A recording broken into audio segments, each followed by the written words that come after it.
ओम शिवा जय माता दी। पुनः स्वागत है आप सभी का। बहुत प्यारे से सिंह राशि सिंह लगन के बड़े हमारे प्यारे प्यारे जातक 16 जनवरी से लेकर 23 फरवरी तक प्यारे मंगल बाबा जो हैं वह रहेंगे उच्च प्रभावी, अर्थात मकर राशि में पहुंच जाएंगे। अब मंगल जो है अस्त प्रभाव में चल रहे हैं 1 नवंबर 2025 से। साथ ही साथ 3 अन्य ग्रह भी रहेंगे। बुध भी रहेंगे, शुक्र भी रहेंगे, सूर्य भी रहेंगे, और बुध और शुक्र दोनों जो हैं वह भी अस्त रहेंगे, यानी 3 अस्त ग्रह और सूर्य। अब जो गोचर में जो कुंडली बनाई जाती है उसमें जो मकर राशि है यह आपके 6वें सेक्शन में पड़ती है, यानी कि 6th हाउस में पड़ती है।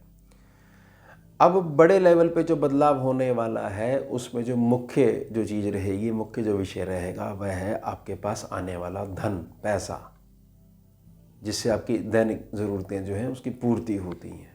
अन्य कामों के लिए नहीं, जिससे घर चलता है उस धारा की मैं बात कर रहा हूँ। जो चीज़ होने वाली है बहुत बड़े लेवल पे होने वाली है और उसकी शुरुआत होने वाली है आपके जीवन में। जो भी आपकी कार्य प्रणाली है, यानी जो भी आपकी रोजी रोटी का साधन है, वहाँ पर वो बदलाव देगी और उसका सीधा प्रभाव या उसकी गूंज, उसका असर देखने को मिलेगा 3 अन्य स्थानों पर, जहाँ जहाँ मंगल की 4th, 7वीं और 8वीं दृष्टि जाएगी। ये ध्यान बना के रखिएगा कि जो 10 नंबर राशि है इसके स्वामी शनि, और जो आगे इससे जो भाव है 7वां भाव है जहाँ पर राहु बैठे हुए हैं कुंभ राशि में, इसके स्वामी भी शनि, और शनि मीन राशि में बैठे हुए और मीन राशि के स्वामी बृहस्पति बाबा 3 नंबर राशि में, मिथुन राशि में बैठे बैठे अपनी ज्ञान दृष्टि, 9वीं दृष्टि राहु के ऊपर डाल रहे हैं। और राहु के ऊपर जो दृष्टि पड़ रही है, राहु अपनी 12वीं दृष्टि इन चारों ग्रहों के ऊपर डाल रहे हैं। यानी मंगल की जो दृष्टि 4th, 7वीं, 8वीं है उसमें राहु का भी असर है और सूर्य का, बुध का और शुक्र का भी असर है। बुध और शुक्र और मंगल तीनों अस्त हैं। ये समझने के पश्चात ही हम जो है अपने विषय में आगे बढ़ेंगे। अब बदलाव जो 6ठे सेक्शन पे होना है वो क्या होना है, बहुत ध्यान से समझ लीजिएगा कि सूर्य के कारण, सूर्य जो यहाँ पर बने हुए, सूर्य के कारण बहुत अधिक जो है हमारे को ओवर थिंकिंग की समस्या हो सकती है। अब जो मंगल का जो यहाँ पर जो प्रवेश होगा, मंगल जो 16 तारीख से आएंगे वह उस चीज़ को बहुत ज़्यादा कम कर देंगे, और वो कम तभी हो सकती है जब जो है अपने निजी जीवन में बहुत ज़्यादा बिजी होने लग जाए। बहुत ध्यान से समझिएगा इस चीज़ को। साथ ही साथ शुक्र और बुध की युति है, उसमें जो फायर एलिमेंट की जो कमी रह रही थी बारी बारी से, और सूर्य की जो एक्सेसिव हीट के कारण वो चीज़ नहीं आ पा रही थी, मतलब जितनी अग्नि चाहिए उतनी नहीं थी, बहुत ज़्यादा आ रही थी, इससे कोई काम नहीं बन रहा था। तो मंगल के आने से ये तीनों ग्रह की जो तिकड़म जो है वह भी जो है एक प्रकार से जो है सुचारू रूप से चलने लग जाएगी।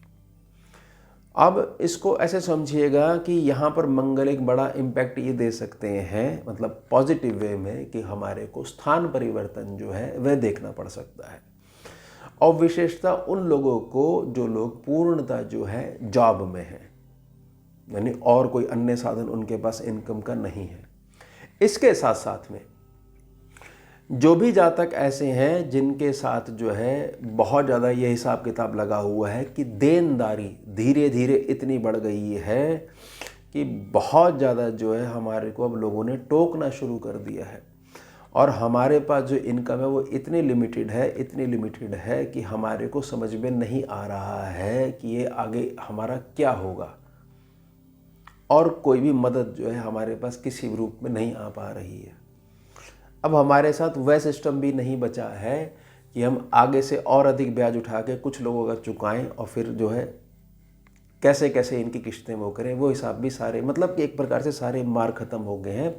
यहीं पे मंगल जो है क्या करने वाले हैं, इनकम का एक नया सोर्स देने वाले हैं, या ज़्यादा जो गणना फलित होगी वो होगी आपका स्थान परिवर्तन करवाने वाले हैं। कैसे, वो समझिए।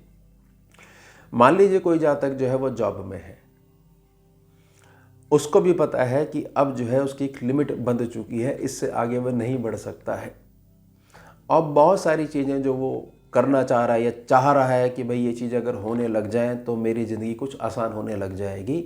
मंगल क्या करेंगे, मंगल बहुत सरलता से वो स्थानीय परिवर्तन करवा देंगे और नए स्थान तक जाने में बेशक आपको थोड़ा सा एडजस्टमेंट करने में दिक्कत हो सकती है, लेकिन उस स्थान पर पहुँच कर आपके पास जो मनी का जो फ्लो है वो पहले से बहुत ज़्यादा बढ़ा कर दे देंगे।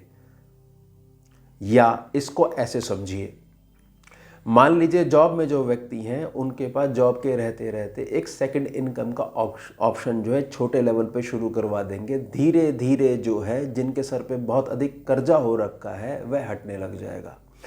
हालांकि सिंह राशि है, सिंह लग्न है, बहुत ज़्यादा कर्जे वाली चीज़ हो ही नहीं सकती, क्योंकि ऐसी इनकी प्रकृति ही नहीं है कि सरलता से जो है ये किसी से कह दें कि हमें इतने धन की आवश्यकता है। लेकिन फिर भी बहुत सारे जातक हैं, जुग ऐसा चल रहा है, ये चीज़ें हो जाती हैं, तो इसमें बड़ा बदलाव मिलने वाला है। और यहाँ पर इस सेक्शन का जो सीधा असर है, जहाँ पर चौथी दृष्टि जा रही है, भाग्य स्थान है, भाग्य में बड़ा परिवर्तन होने वाला है, लेकिन वो स्थान परिवर्तन के बगैर जो है फलित नहीं होने वाला है। अब जो जातक कहते हैं कि हमारा स्थान परिवर्तन हो ही नहीं सकता, मान लीजिए कोई जातक बोले कि भाई जो है हमारे को जो है हम जॉब में ऐसी हैं, गवर्नमेंट जॉब की उसमें है, सेंट्रल गवर्नमेंट में है, स्टेट गवर्नमेंट के उसमें है, कुछ अनुबंध हमारा इस प्रकार से हम छोड़ ही नहीं सकते, कोई गारंटी नहीं है। तो मैंने बताया ना कि दूसरी चीज़ क्या होगी कि वहीं बैठे बैठे किसी न किसी रूप में एक सेकंड इनकम का ऑप्शन भी जो है वो शुरू करवा देंगे। यानी कि आप जो है वो जो एक जगह से जो इनकम प्राप्त कर रहे थे अब वो दूसरी जगह से आने शुरू हो जाएंगी। यह भाग्य में बड़ा बदलाव करवा रहे हैं। और जहाँ पर चौथी दृष्टि पड़ रही है वहाँ पर इन्हीं का घर है, इन्हीं की राशि है, मेष है। तो समझ लीजिए बहुत सारी चीज़ों के जवाब जो हैं, जो लगातार आप ढूंढते रहते हो कि भाई आने वाले समय में क्या होगा, ये चीज़ें कैसे हो पाएंगी, कुछ क्लियर नहीं हो पा रहा, उसके कारण डेली एक्टिविटी में बहुत ज़्यादा डीमोरलाइज होकर जो रहते हो, विश्वास ही नहीं हो पा रहा, संकल्प ही नहीं बन पा रहा, मंगल इसको चोट पहुंचाएंगे, तोड़ेंगे और एक नई पर्सनैलिटी जो है वो निखर के सामने लेकर आएंगे। सातवीं दृष्टि जहाँ पड़ रही है, कर्क राशि स्थान है, ये 12वां स्थान पड़ता है, द्वादश भाव पड़ता है। स्थान परिवर्तन में मंगल जो है इस बार आपको बहुत दूरी तक जो है वो ले जा सकते हैं, और ध्यान से समझ लीजिएगा इस चीज़ को। या तो बहुत दूरी तक ले जाएंगे या पूर्णतः विदेश की धरती पे ले जाएंगे। अब ऐसे जातक जो है बहुत लंबे समय से जो प्रयास कर रहे थे उनको लाभ पहुंचेगा कि हमें बाहर जाना है, या ऐसे जातक जो भारत में बैठकर बाहर के लोगों से संपर्क के आधार पर अपना घर चलाते हैं, वहाँ से उनको पैसा आता है, उनका काम जो है वहाँ से रिलेटेड है, विदेशी धरती से रिलेटेड है, उनको बहुत ज़्यादा लाभ होगा। यानी हर हाल में काम की बढ़ोतरी तो होनी है, किसी भी रूप में आप काउंट कर लीजिए। ये ध्यान बना के रखिएगा कि यहाँ पर मंगल की जो सातवीं दृष्टि पड़ रही है, वहाँ कर्क राशि का साइन है, तो थोड़ा सा आपके जो सोने उठने का नियम है मंगल थोड़ा सा डिस्टर्ब कर सकते हैं, लेकिन पॉजिटिविटी ये रहेगी कि धन बहुत ज़्यादा देने लग जाएंगे। तो थोड़ा सा वो एडजस्टमेंट है वो आपको करके रखनी पड़ेगी, करके चलना पड़ेगा।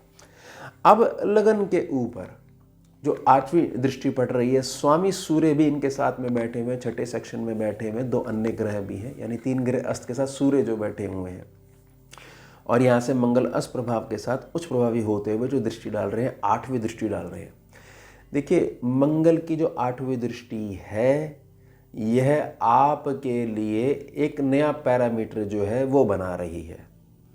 यानी मंगल जो है अब आपको एक छोटे सीमित क्षेत्र से बाहर निकाल कर एक नए क्षेत्र तक ले जा रहे हैं, उस कोशिश में हैं, वैसा आशीर्वाद दे रहे हैं। उसका रिजल्ट आएगा कि बहुत तेजी से आपको प्रसिद्धि मिलने लग जाएगी।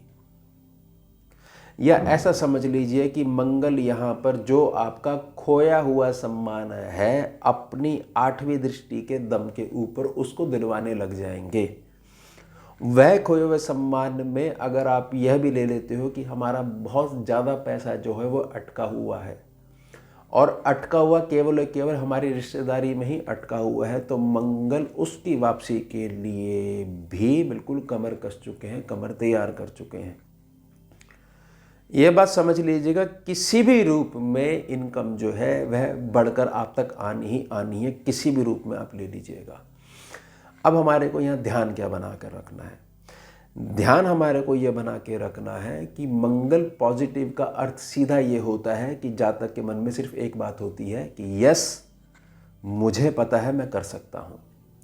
और मंगल जब डाउन हो जाते हैं तो जातक कहता है कि मुझे नहीं लगता कि मैं कर पाऊँगा, क्योंकि मेरे पास अपने सॉलिड रीज़न है कि मेरा पास्ट इस प्रकार का रहा है, दुनिया बड़ी ख़राब हो चुकी है। वो ना कंप्लेंट बहुत ज़्यादा करने लग जाता है। तो सबसे बड़ा बदलाव जो प्रकृति में मंगल के आशीर्वाद के कारण होता है वह होता है संकल्प शक्ति के आधार पर। संकल्प शक्ति ही जातक के अंदर नहीं है तो जातक सही जगह खड़े होकर भी कंप्लेंट करता है कि बताइए क्या बदलाव हुआ। सारी चीज़ें वही तो हुई, क्योंकि वो दृष्टि उसकी ज़ीरो हो चुकी होती है। जो हर घटना में पॉजिटिव देखना चाहती है ज़ीरो हो चुकी होती है। तो ये ध्यान बना के रखिएगा कि धन का अगर परंपरागत तरीके से आपके पास आना नहीं होता है, ट्रेडिशनल वे में जो है वो रूढ़िवादी तरीके से नहीं होता है कि नहीं वैसे तो नहीं आ रहा है जी क्या करें, तो समझ लीजिए कि धन जो है एक नए मार्गों को तोड़ता हुआ आप तक पहुंचना ही पहुंचना है। ये चीज़ समझ लीजिएगा कि सूर्य जो मंगल जो हैं, ये दो ग्रहों की जब युति हो जाती है तो जातक को रोकना लगभग नामुमकिन हो जाता है। लेकिन जातक ये संकल्प धारण करके रखेगा कि मैं ये विश्वास कैसे करूं कि ये होगा ही होगा, इसी सोच में अगर अपने समय काट देता है तो फिर यहाँ ये चीज़ बोली जाती है, यह एक प्रकार से एक रीज़न दे दिया जाता है कि समय आया था, आप समय रहते एक उत्तम डिसीजन नहीं ले पाए, केवल गारंटी के चक्कर में और रिएक्शन जो है आपने उस पर काम नहीं किया और हमेशा की तरह वो समय फिर बदल के आ रहा है और आप सोच रहे हो कि जो कुछ होगा वो मेरे घर में बैठने से ही हो जाएगा। यहाँ फिर जो है ग्रह जो है फिर जो है उतना आपको आशीर्वाद नहीं दे पाता। ध्यान बना के रखिएगा कि जिस जातक के पास संकल्प शक्ति का अभाव है वह ना तो बड़े बदलाव को ला सकता है और ना बड़ा बदलाव अगर प्राकृतिक रूप से हो रहा है तो उसको महसूस कर सकता है। तो यह हो गया हमारा उत्तम विषय। मिलते हैं आपसे अगले भाग में नए विषय के साथ। जुड़िए और जोड़िए। हम शिवा। जय माता दी।